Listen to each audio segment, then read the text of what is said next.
Hello viewers, welcome once again to another episode of African Confessions HD, right here on Extraordinary Africa. My name is Solution Uncle. If you're still new to the show, in this show we publish lifetime confessions from different people. Usually we publish anonymously for their own safety reasons. Viewers, in this video we have two stories, so stay tuned as I will be taking you through all these stories. Without wasting much of a time, let's go straight into the confessions. And the first confession is as follows. Hi Solution Uncle, please post anonymous. I have a story to share.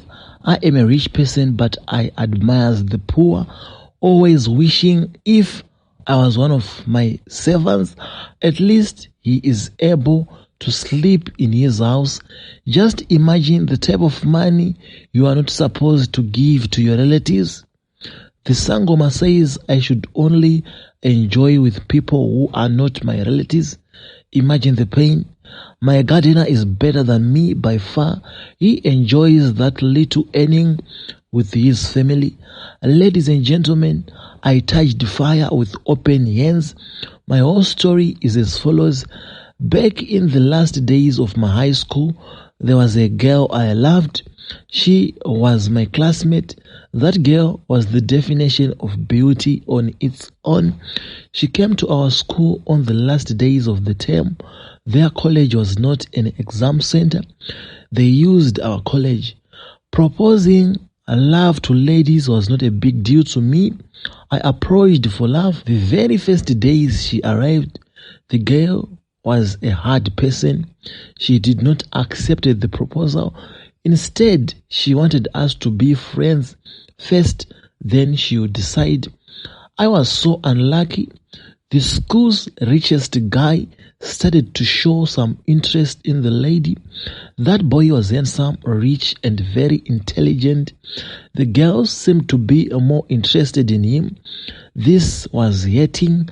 I still remember blaming my parents for being poor. Truly, I have loved the girl. I started having sleepless nights, thinking, why was the girl not interested? This other weekend, I went to a local Sangoma.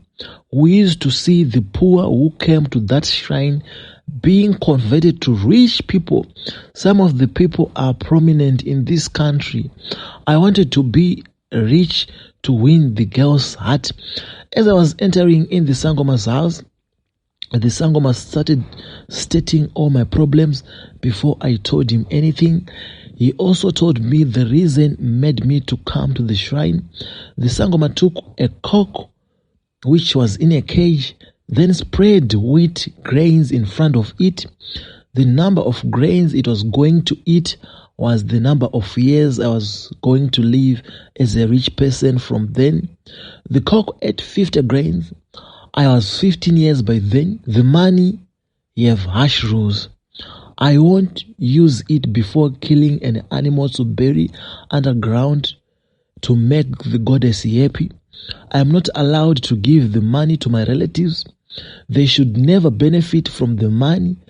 Every 12 midnight from 12 o'clock to 5 past 12, I should be outdoors. If I'm driving, I should get out till it's 6 past 12. I should only use bush toilet. Even if I'm home, I should drive to the forest. It doesn't matter it's raining or not. After being told the rules, I returned home. At home, there was hundreds of money all over my room by the time I unlocked the door. I took all the money and opened a car sale. The next week, I went to school driving a brand new car. I thought the girl was going to accept my proposal that very same day. Instead, as a close friend, she told me that she was stressed. She was pregnant and the baby daddy was unreachable. I was heartbroken. That very same day, I quitted going to school. 2 months later, I got married to another lady. Now I'm staying with my wife, but we are struggling. My mom died of cancer. I have money to pay every bill for treatment, but I could not share with relatives according to the rules. My mom's burial pained me. The whole neighborhood was talking about me neglecting my mother, but deep down in my heart, I don't think I neglected her. The rules were very harsh to me. Now we are sleeping at nightclubs. Stones are being thrown on top of our mansion. The charm is killing a family member in every 2 years. Hey, oh, the devil don't give for free. Thank you, my brother, for sharing such an educative story. We have learned. Most of us think shortcuts are proper. I want to be that rich guy. I want to be a millionaire tomorrow. We need to work to be very rich. We need to work day and night. Don't sleep. Work for your tomorrow. Work for your future.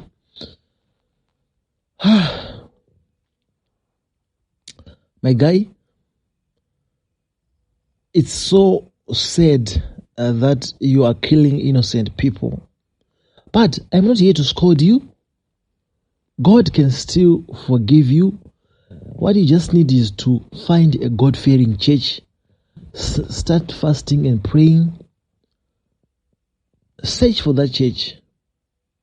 Then you need to confess in front of the church. You need to confess in front of your relatives. Don't remain anonymous. Don't remain anonymous. You need to be forgiven. You need to start a fresh life. The chance is still there, my brother. Yes, God can forgive you.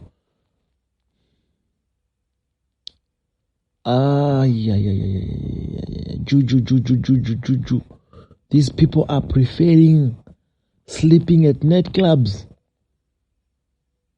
The poor are sleeping in their houses, enjoying with their children. Now you are sleeping at nightclubs. Thank you so much for sharing such an educative story. We have learned. I think we have learned from that story. How are you, Solution Uncle and fans? My story is long, but I'll shorten. I am a 50-year-aged woman. Just noticed I have been staying with a criminal all these years. I don't afford to forgive him. I think it's better to report him to the police. How can my husband kill his own children and left us childless? Now, who will inherit the property? I met this man in 2014. I was just returning from Poland, where I did my degree. After returning to South Africa, my parents and relatives organized a welcome back home party for me. 2 days before celebrations, I went to town to look for the clothes I was to wear on the day. Got into a garment shop. I touched one of the dresses on the hanger. A male voice whispered in my ears, "That's the proper dress for beautiful ladies like you." I looked back. Usually, I don't want to talk with strangers. Only managed to answer with a thank you. The man has brought shoes from that shop. So we stood in the queue together waiting to pay. We started talking general issues till I brought the dress.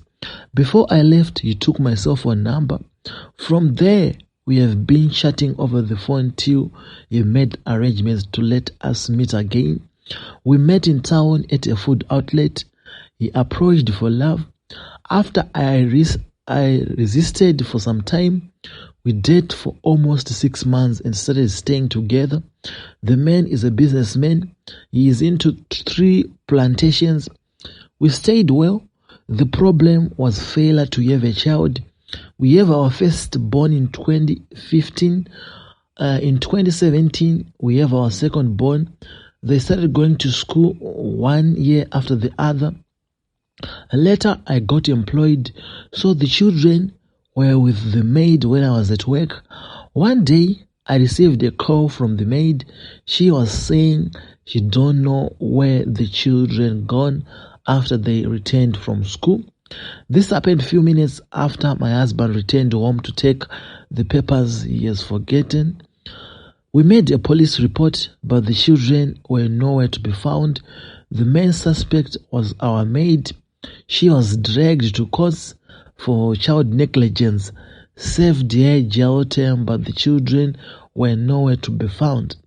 What shocked me is how my husband did not take it serious. After reporting to the police, he was acting like he has solved everything. I told him to find spiritual means like witch doctors and sangomas. You don't want to hear about such actions. It's so hurting. I was quite seeing my children disappearing that easy. I am sure this man used juju on me. Why I have been quiet watching all this happening? Shockingly, that year our children went missing. My husband's business grew and we opened branches in more African countries. He is well respected in the neighborhood and in church. I did not suspect much, but I was angry about how he handled the whole story. We never have another child since then.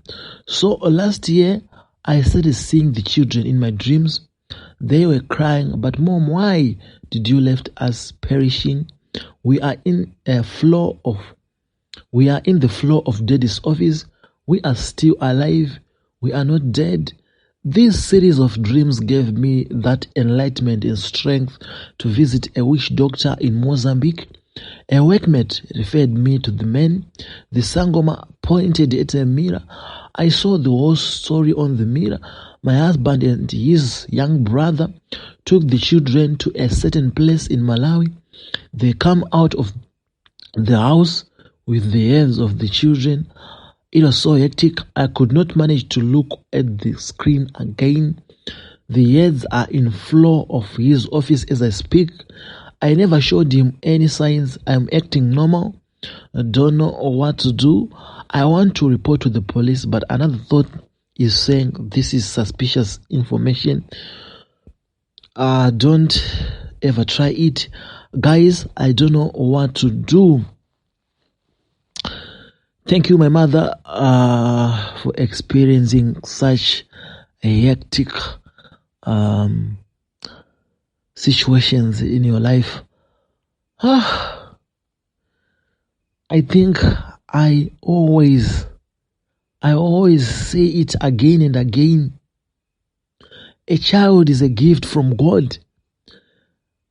Guys, men, if there is someone who sacrificed his or her child and he or she was listening to this program,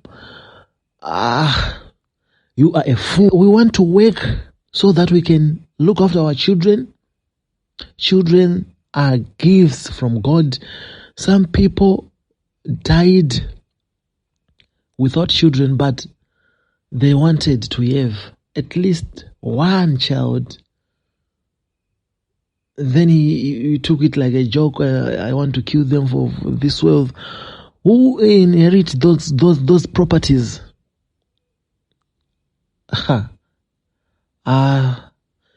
That one is a sad story. My sister, I would like to thank you so much for sharing that educative story with us. My mother, my sister, I think, in my own opinion, I think you need to find a spiritual solution closer. You need to find God. Find a God-fearing church. Start fasting and praying.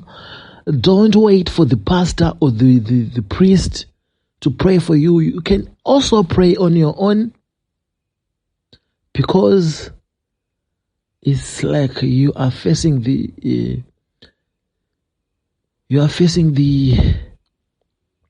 a hill to climb. Okay. You think this is suspicious? Then go and look at God-fearing church. Start working with them. That office is nothing. it won't be more valuable than a human being? It won't. So you need to take action as soon as possible, or else you might be seen as you played a part in this whole story.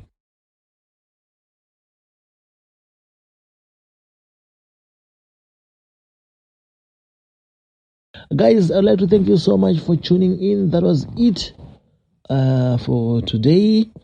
Let's meet until I publish another video. Thank you so much for always supporting us. Peace.